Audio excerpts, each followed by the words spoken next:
नमस्कार. मल्हार टीव्हीच्या सकाळच्या बातमीपत्रामध्ये आपलं स्वागत.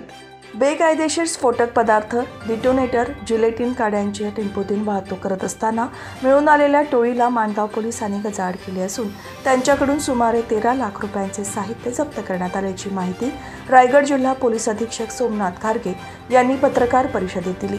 माणगाव पोलीस ठाण्याचे निरीक्षक राजेंद्र पाटील यांना अवैध स्फोटक पदार्थांची वाहतूक होत असल्याची गोपनीय माहिती मिळाल्याने त्यांनी पथक तयार करून माणगाव निजामपूर मार्गावर रवाना केले. या पथकाने संशयित बोलेरो टेम्पोला थांबवून चालक विक्रम गोपाळदास जाट यांच्याकडे चौकशी केली असता गाडीमध्ये 90,800 रुपये किमतीचे एकूण 4 बॉक्स इलेक्ट्रिक डिटोनेटर, 1,17,000 रुपये किमतीचे जिलेटिन काड्यांचे 50 बॉक्स आढळले. ही स्फोटके आणि 10 लाख रुपये किमतीचा टेम्पो असा एकूण 12,60,800 रुपये किमतीचा मुद्देमाल पोलिसांनी जप्त केला.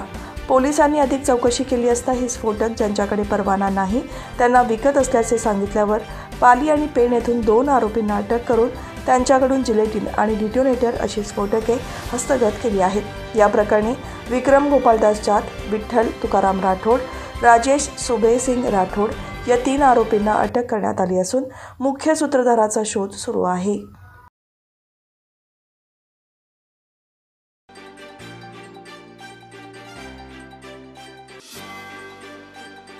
नैना प्रकल्प येणार असेल तर त्यांनी सगळ्या सुविधा वेळेत दिल्या पाहिजेत. कोणत्याही शेतकऱ्यावर अन्याय व्हायला नको. रस्ते, उद्याने, मूलभूत सुविधा वेळीच देणे गरजेचे आहे. शिवाय हे करताना येथील शेतकऱ्यांना रोजगार दिला पाहिजे. यासाठी भारतीय जनता पक्ष सातत्याने भूमिपुत्र, शेतकरी, कष्टकरी, प्रकल्पग्रस्तांच्या पाठीशी ठामपणे उभा आहे. शेतकऱ्यांच्या हिताचे जे आहे ते आम्हाला करायचे आहे असा निर्धार भाजपचे मावळ लोकसभा निवडणूक प्रमुख आमदार प्रशांत ठाकूर यांनी निर्धार मेळाव्यात व्यक्त केला. नैना प्रकल्पग्रस्तांना न्याय मिळवून देण्यासाठी भाजपच्या वतीने पनवेलमधील आद्य क्रांतीवीर वासुदेव बळवंत फडके नाट्यगृहात निर्धार मेळावा आयोजित करण्यात आला होता. या मेळाव्याला आमदार महेश बालदी, भाजपचे पनवेल तालुका अध्यक्ष अरुण शेठ भगत, उपाध्यक्ष संजय पाटील, सरचिटणीस राजेंद्र पाटील, खालापूर तालुका अध्यक्ष प्रवीण मोरे यांच्यासह पदाधिकारी, सिडकोचे अधिकारी आणि शेतकरी मोठ्या संख्येने उपस्थित होते.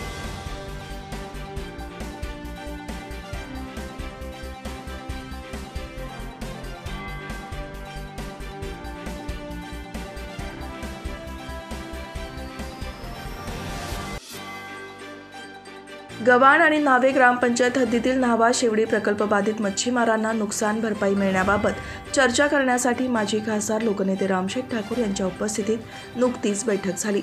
रामशेठ ठाकूर स्पोर्ट्स कॉम्प्लेक्समध्ये झालेल्या या बैठकीला आमदार प्रशांत ठाकूर, भाजपचे ज्येष्ठ नेते वाय.टी. देशमुख, तालुका अध्यक्ष अरुण शेठ भगत, शहराध्यक्ष अनिल भगत, कामगार नेते सुरेश पाटील, गव्हाण ग्रामपंचायतीचे उपसरपंच विजय खरत, न्हावे ग्रामपंचायतीचे सरपंच विजेंद्र पाटील, उपसरपंच राजेश म्हात्रे, गव्हाण ग्रामपंचायत सदस्य योगिता भगत, संजय भगत, भाऊशेठ पाटील, चंद्रकांत भुईर यांच्यासह न्हावे आणि गव्हाण ग्रामपंचायत सदस्य, पदाधिकारी, ग्रामस्थ बहुसंख्येने उपस्थित होते. या बैठकीत मच्छीमारांना नुकसान भरपाई मिळण्यासाठी MMRDAकडे पाठपुरावा करण्याचे ठरले.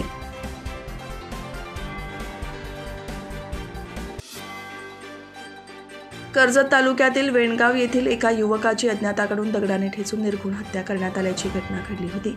याबाबत कर्जत पोलीस ठाण्यात हत्येचा गुन्हा दाखल होताच आरोपीला पोलिसांनी 6 तासांच्या आत ताब्यात घेतले. मोठे वेणगाव येथील कुणाल उर्फ रॉनी आमरे या 28 वर्षीय युवकाची हत्या करण्यात आली होती. त्यानंतर गावाच्या बाहेरील नाल्यात त्याचा मृतदेह गावकऱ्यांना दिसला. पोलिसांना याची माहिती मिळताच कर्जत यांनी आरोपीचा शोध सुरू करून गोपनीय माहिती काढून गणेश मधुकर पालकर, राकेश पांडुरंग चौधरी, प्रल्हाद प्रवीण सावंत यांच्या मोबाईल नंबर आणि फोटो प्राप्त केले. आरोपी हे पनवेलकडे जात असल्याचे समजले. या मार्गावर पथकाने सापळा रचला. त्यावेळी पांढऱ्या रंगाची महिंद्रा कार मधून जात असल्याचे पोलिसांना दिसले. त्यावेळी वाहनाचा पथकाने पाठलाग करून गाडी अडवून आरोपीस शिताफीने ताब्यात घेतले.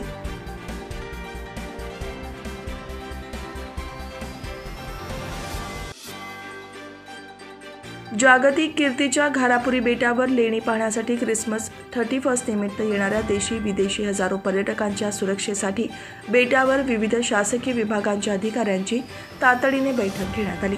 या बैठकीत पर्यटकांच्या सुरक्षेच्या दृष्टिकोनातून कोणत्याही प्रकारची हयगय होणार नाही यासाठी सज्ज राहण्याचे आवाहन पोलिसांनी केले.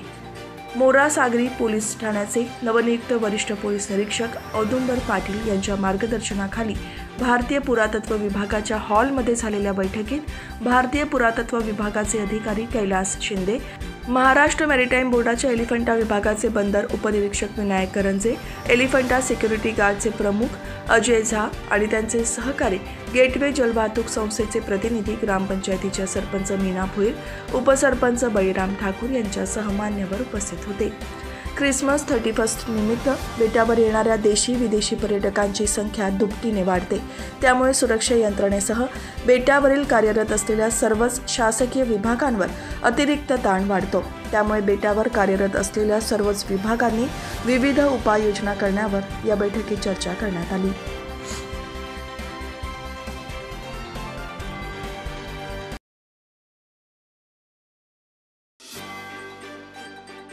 श्री रामशेठ ठाकूर सामाजिक विकास मंडळ आणि वार्षिक सर्वसाधारण सभा उल्वेनोड येथील रामशेठ ठाकूर स्पोर्ट्स कॉम्प्लेक्समध्ये झाली. या सभेत मंडळाची नवीन कार्यकारिणीची निवड करण्यात आली असून यामध्ये अध्यक्षपदी आमदार प्रशांत ठाकूर यांची फेरनिवड करण्यात आली. नवीन कार्यकारिणी निवडण्यासाठी श्री रामशेठ ठाकूर सामाजिक विकास मंडळ वार्षिक सर्वसाधारण सभा उल्वेनोड येथील रामशेठ ठाकूर स्पोर्ट्स कॉम्प्लेक्समध्ये झाली. सभेस मंडळाचे संस्थापक माजी खासदार लोकनेते रामशेठ ठाकूर, ज्येष्ठ नेते वाय.टी. देशमुख, विश्वनाथ कोळी, अनंता ठाकूर, पी.के. ठाकूर, व्ही.के. ठाकूर, अजय भगत, प्रकाश भगत, रघुनाथ देशमुख, कमलाकर देशमुख, जयवंत देशमुख, अभिजित जाधव, रवींद्र भगत यांच्यासह इतर सदस्य उपस्थित होते. सभेच्या वेळी डॉक्टर एस.टी. गडदे यांनी निवडणूक अधिकारी म्हणून काम पाहिले. नवीन कार्यकारिणीमध्ये अध्यक्षपदी आमदार प्रशांत ठाकूर, उपाध्यक्षपदी अरुणशेठ भगत, सेक्रेटरीपदी परेश ठाकूर, खजिनदारपदी हरिभाऊ पाटील, कार्यकारी मंडळ सदस्य म्हणून सागर ठाकूर, वसंत पाटील, अनिल भगत, अनिल देशमुख आणि संजय भगत यांची निवड करण्यात आली आहे.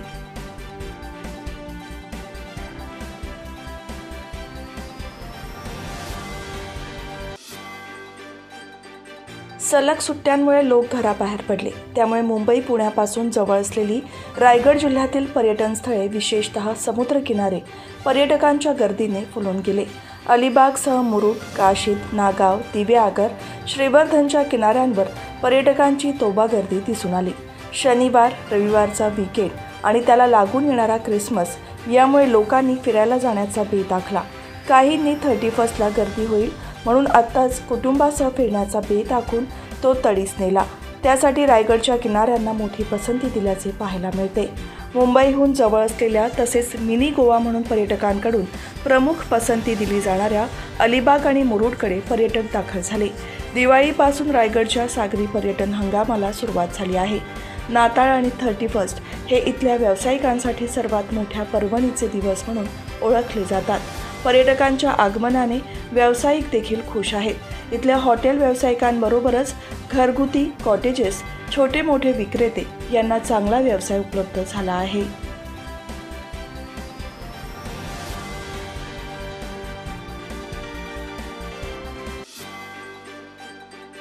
पनवेल उरण आगरी समाज मंडळाच्या वतीने वधूवर मेळाव्याचे आयोजन शहरातील महात्मा ज्योतिबा फुले सभागृहात करण्यात आले होते. याचे माजी खासदार लोकनेते रामशेठ ठाकूर यांच्या हस्ते उद्घाटन झाले. आगरी समाजातील विवाहयोग्य आणि विवाहोत्सुक मुलामुलींसाठी पनवेल उरण आगरी समाज मंडळाच्या वतीने मंडळाचे अध्यक्ष अतुल पाटील यांच्या अध्यक्षतेखाली वधूवर मेळावा आयोजित करण्यात आला होता. लोकनेते रामशेठ ठाकूर यांनी आपले मनोगत व्यक्त करत उपस्थितांना आयुष्याच्या भावी वाटचालीसाठी शुभेच्छा दिल्या. यावेळी नवी मुंबई आंतरराष्ट्रीय विमानतळ समितीचे अध्यक्ष दशरथ पाटील, पनवेल उरण आगरी समाज मंडळाचे अध्यक्ष अतुल पाटील, माजी नगराध्यक्ष जय म्हात्रे, माजी नगरसेवक जगदीश गायकर, मंडळाचे उपाध्यक्ष अनंतराव पाटील, सचिव बी.पी. म्हात्रे, कोषाध्यक्ष विजय गायकर यांच्यासह इतर मान्यवर उपस्थित होते.